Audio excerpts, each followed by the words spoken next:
And yes, we come to Nigeria. In January 2024, headline inflation rate increased to 29.90% relative to December's, which headline inflation was at 28.92.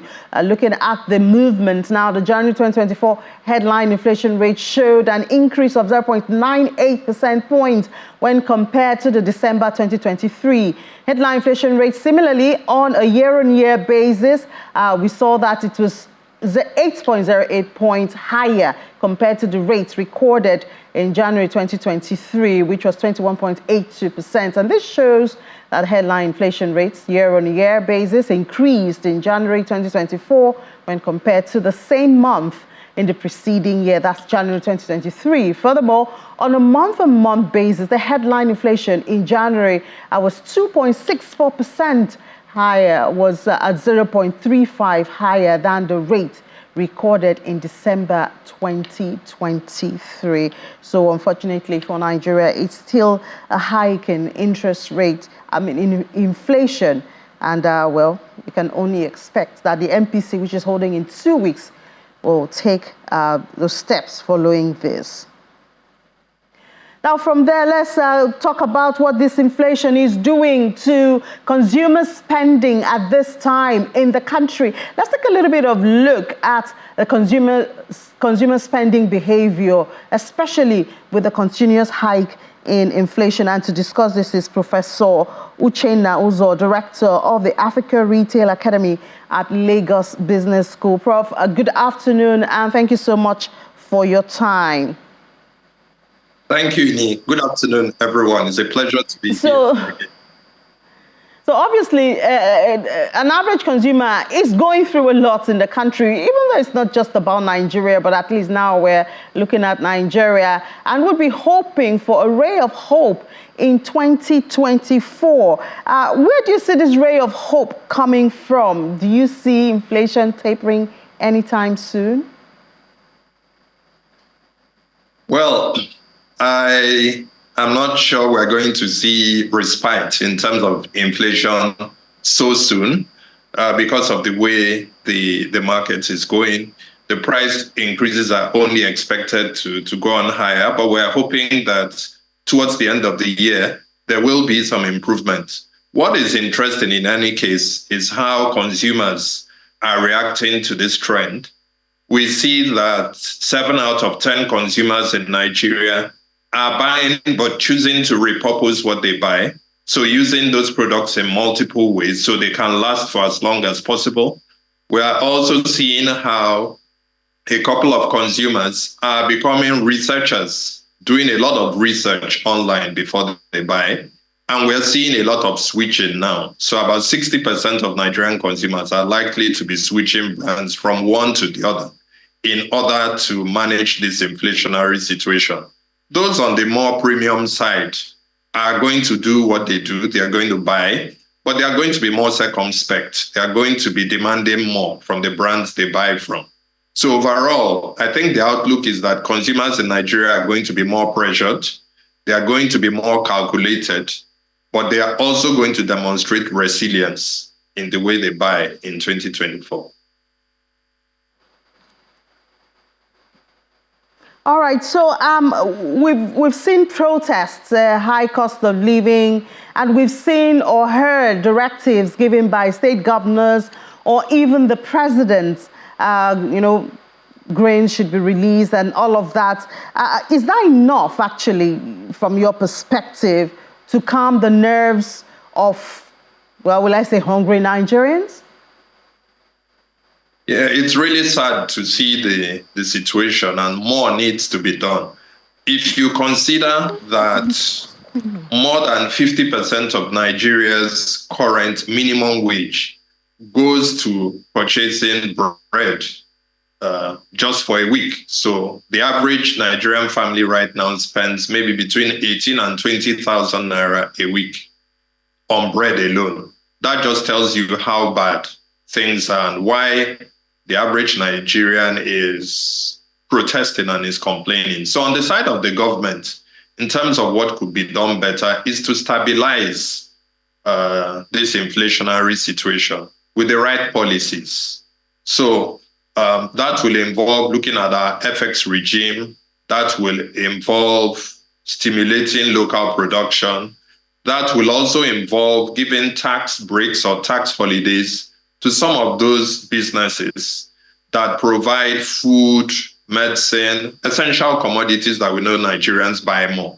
I think those are immediate things the government can do. On the side of businesses, this is not a time to keep passing costs and price increases continuously, limitlessly to the consumer, because there's only so much the average consumer can bear. This is a time for creativity when it comes to pricing. And there are many different things that one can explore. Some organizations are looking at barter arrangements. Some other ones are looking at a situation where customers can buy now, pay later.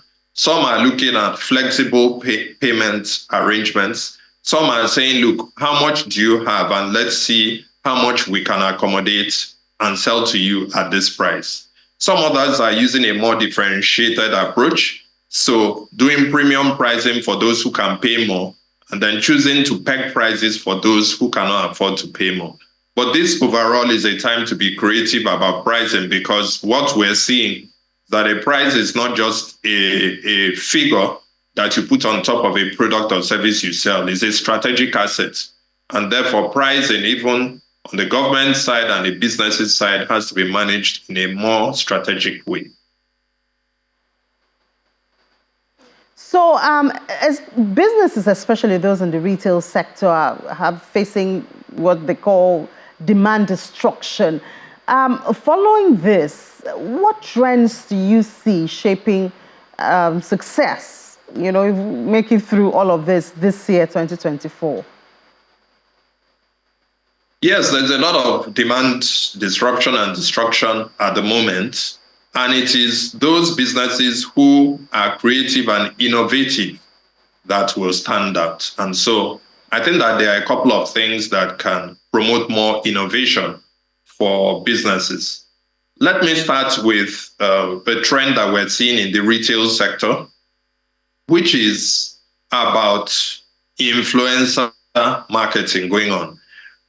We've observed, and this has been the trend in the last few years in Nigeria, that the average big influencer, who normally is a celebrity, would earn on Instagram posts almost as much as the US President Joe Biden would earn for a year, which just gives you an idea of how big influencer marketing has been in Nigeria.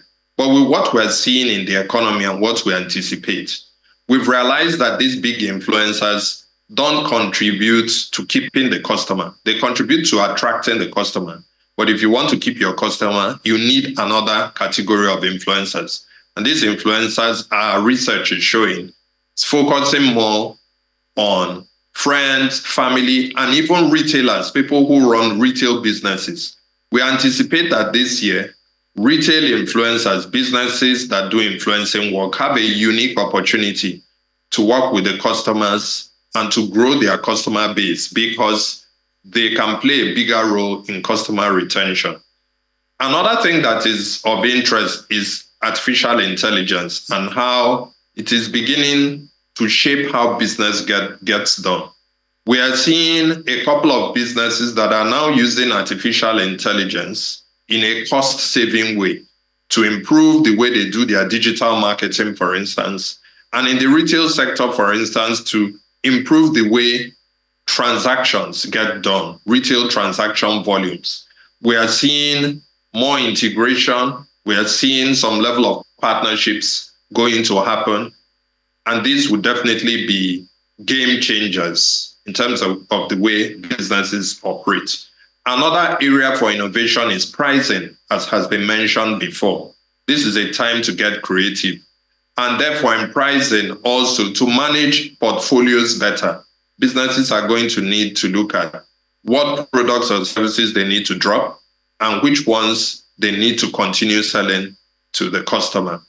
And then the last aspect is talent development. There's a great opportunity for innovation in this area in improving the talents, improving the training opportunities that businesses and the employees that work for them have. And Lagos Business School is pioneering a couple of initiatives in that direction through its programs, through especially its smart selling program, happening from April 17 to 19 this year, and a couple of other executive programs like our agribusiness management program and our owner managers program, which are all targeted at helping brands and businesses succeed.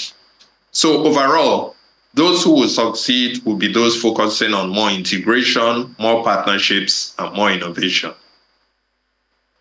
All right, so of course, this has affected the consumption pattern. So Glovo did research, and we saw that for, something like pizza, it was more than 1,000% surge in the price in 2023.